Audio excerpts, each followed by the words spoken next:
Oke, bismillahirrahmanirrahim. Assalamualaikum warahmatullahi wabarakatuh. Kembali lagi bersama saya, Ana Mardiana.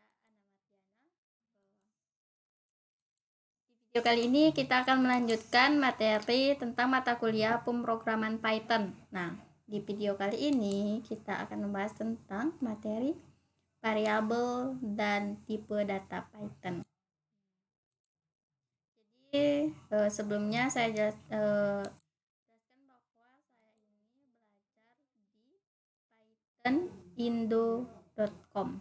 Nah, untuk linknya nanti saya bagikan di kolom deskripsi ya teman-teman. Oke, kita lanjut ke materi. Jadi variabel, yang pertama itu variabel. Variabel adalah lokasi di memori yang digunakan untuk menyimpan nilai. Pada saat kita membuat sebuah variabel, kita memesan tempat di dalam memori. Tempat tersebut bisa diisi dengan data atau objek, baik itu bilangan bulat, pecahan, dan lain-lain. Nah, jadi si variabel ini digambarkan seperti ruang. Nah, nanti ruang ini akan diisi dengan nilai-nilai yang kita tentukan sendiri. Oke, lanjut. Memberi nilai pada variabel. Nah, di Python, variabel tidak perlu dideklarasikan secara eksplisit.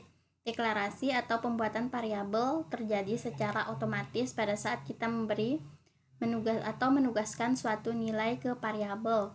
Tanda sama dengan digunakan untuk memberikan nilai ke variabel.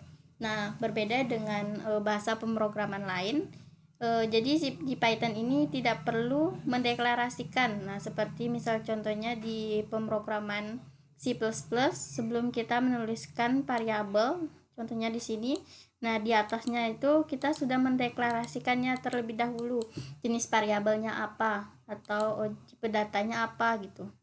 Misalnya string sama dengan panjang apa gitu. Kalau di Python ini langsung dia nggak perlu ada deklarasi, dia udah langsung ngerti gitu apa. Nah, seperti yang dijelaskan tadi bahwa ini ada sama dengan, jadi kata sebelum sama dengan ini adalah variabel. Nah, ini contohnya ada panjang ini adalah nama variabelnya, kemudian sama dengan, nah di sini ada 100, jadi 100 ini adalah nilai dari variabel. Nah, contohnya ini panjang. Nah, panjang ini menggunakan bilangan bulat atau integer. Nah, di sini lebar, dia pecahan, float.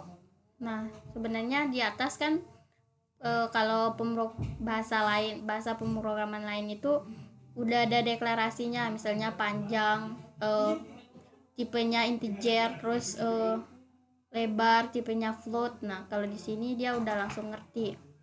Oke, kita coba langsung saja kita copy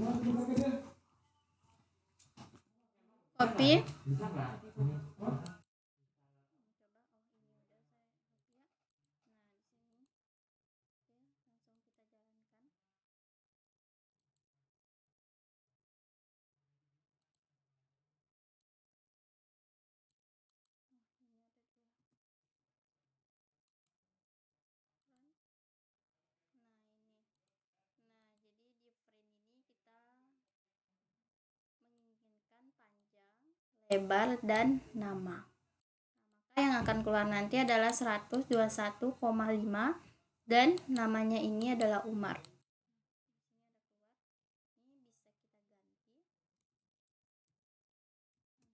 Jadi kalau tipe data string itu harus menggunakan tanda petik.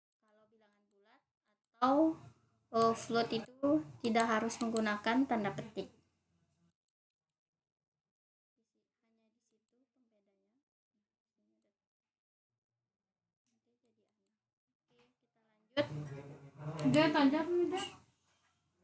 Kita lanjut ke materi tipe data.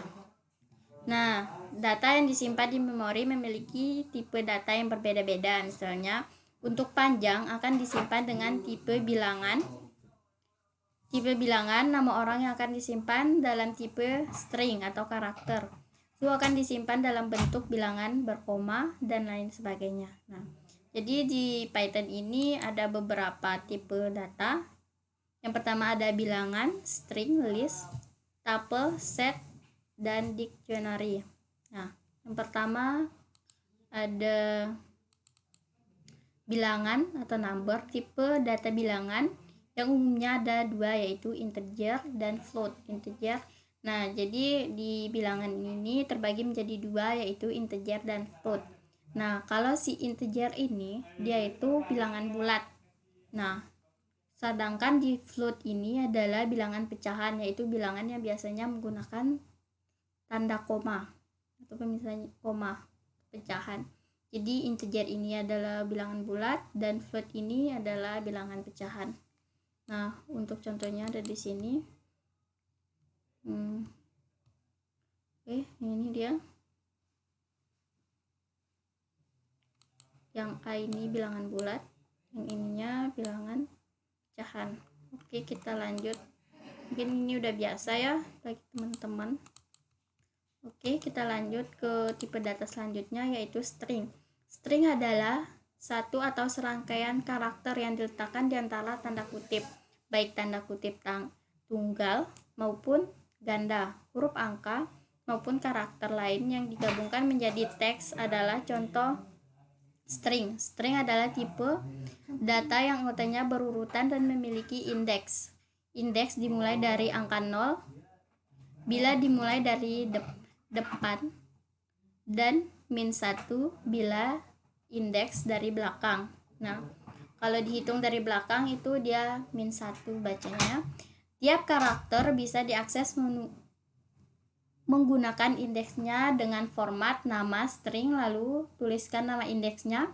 Pada string juga bisa dilakukan switching atau mengakses kelompok substring dengan format nama string, nama, -2 akhir. Untuk jelasnya bisa diperhatikan. Nah, langsung ke contohnya. Jadi saya jelaskan terlebih dahulu kalau string ini tipe datanya dia isinya atau nilainya itu adalah huruf dan angka boleh ataupun karakter. Nah, di sini contohnya ada kalimat nama saya Umar. Oke, mungkin kita contohkan baru kalian mengerti. Kita contohkan sedikit.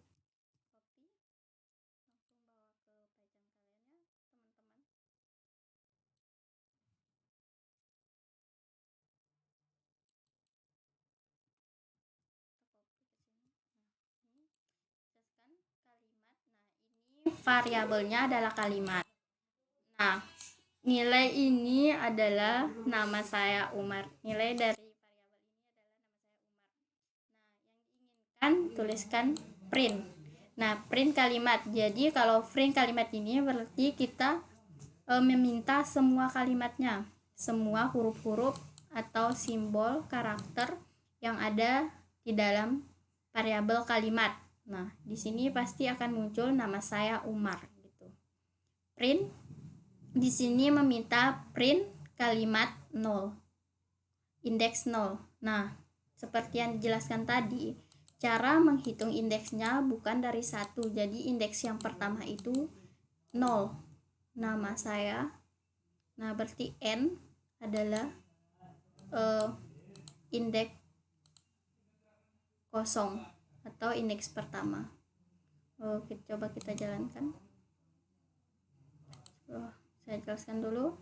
Print kalimat -1. Nah, seperti yang dijelaskan pada materi tadi, kalau kita menghitungnya dari belakang, maka angka terakhir ya dihitung -1. Nah, berarti nanti R. Sedangkan print kalimat P titik koma 7, berarti kalau print titik 2, maksud saya bukan titik koma, 4.2 7 berarti indeks keempat sampai indeks ke-7 nanti akan keluar. Nah, di sini print kalimat titik 2 4 berarti ini kalau tidak ada indeks sebelum titik koma, titik 2 maksud saya, berarti ini akan keluar dari 0, berarti 0 sampai indeks keempat. Coba kita jalankan. Nah, ini yang pertama ada nama saya Umar, langsung ini ke 0, ini yang terakhir, saya ini yang keempat sampai ke 7, ini 0 sampai 4 nama. Oke, hasilnya nanti dicoba komputer masing-masing. Selanjutnya list. Nah, list adalah tipe data yang berisi item yang berurutan seperti halnya item dari string. Tiap item anggota list memiliki indeks sesuai dengan urutannya. Indeks dimulai dari 0 dan bukan dari 1. List bisa berisi anggota yang dengan tipe yang sama maupun berbeda. Untuk mendeklarasikan list digunakan tanda kurung. Ya, tanda kurung siku, dan masing-masing anggotanya dipisahkan oleh tanda koma. Jadi cara mendeklarasikannya menggunakan kurung siku, dan untuk memisahkan antara indeks satu dengan indeks lain dengan cara menempatkan tanda koma. Untuk mengakses item dari list, caranya adalah dengan memanggil nama list diikuti indeks dari item yang bersangkutan, yaitu dengan format nama list index. Selain itu bisa juga digunakan mengakses terhadap jumlah item. Ini contohnya. Ayo kita tes teman-teman.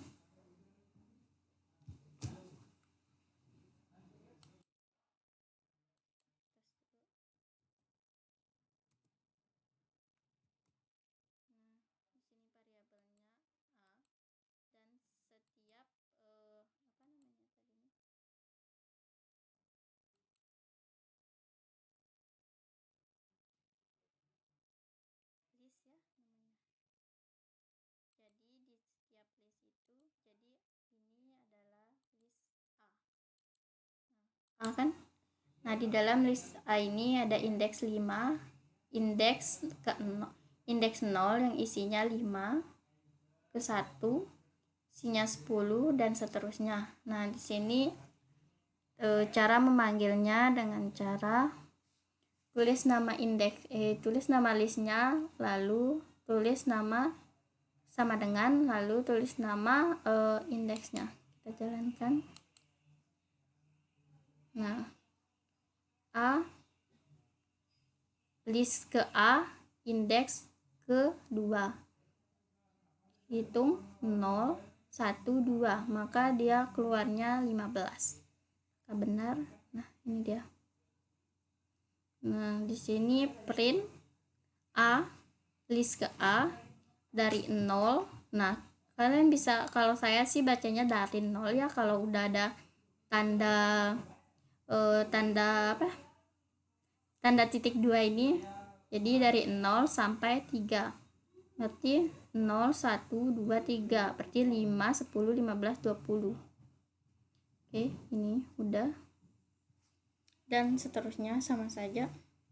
Ini dari 5 sampai ke terakhir. Nah, sama seperti yang tadi, yang sebelumnya. Kalau tidak ada tanda di depan atau di belakang, berarti dia akan keluar dari akhir atau sampai akhir atau dari awal. Oke, selanjutnya. Ini tuple adalah jenis data lain yang mirip dengan list. Perbedaan dengan list adalah anggotanya tidak bisa diubah. Jadi di sini dia tidak bisa diubah. List bersifat mutable dengan. Nah, jadi si tuple ini kalau udah ditulis itu dia bersifatnya tetap. Contohnya warna. Warna ini kan dia udah tetap, udah ketetapan. Nah, sedangkan di si list ini bisa diubah-ubah datanya. Kebalikan dari si list. Tuple ini untuk mengisi yang sudah ditentukan dan tidak bisa diubah lagi. Dia unik. Nah, oke, selanjutnya set. Set adalah salah satu tipe data di Python yang tidak berurutan. Jadi dia itu tidak berurutan. Set memiliki anggota yang unik, tidak ada duplikasi. Jadi misalnya kalau kita meletakkan dua anggota yang sama di dalam set, maka otomatis set akan menghilangkan yang salah satunya. Set bisa digunakan untuk melakukan operasi himpunan matematika seperti gabungan, irisan, selisih, dan komplement. Set dibuat dengan meletakkan anggota-anggotanya di dalam tanda kurung kurawal seperti ini, dipisahkan menggunakan tanda koma. Kita juga bisa membuat set dari list dengan memasukkan list ke dalam fungsi set. Ini. Oke, selanjutnya ini adalah yang terakhir ya. Dictionary adalah tipe data yang tiap anggotanya terdiri dari pasangan kunci nilai. Mirip dengan kamus di mana ada kata, ada arti. Dictionary umumnya dipakai untuk data yang besar dan untuk mengakses anggota data secara acak. Anggota dictionary tidak memiliki indeks.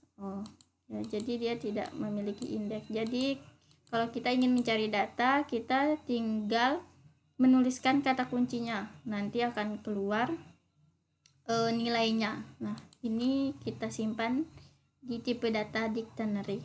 Oke, untuk materi kali ini mungkin cukup sekian, dan ingat ya, saya akan bagikan linknya di kolom deskripsi untuk materi pembelajarannya. Mungkin itu saja yang dapat saya sampaikan. Terima kasih. Wassalamualaikum warahmatullahi wabarakatuh.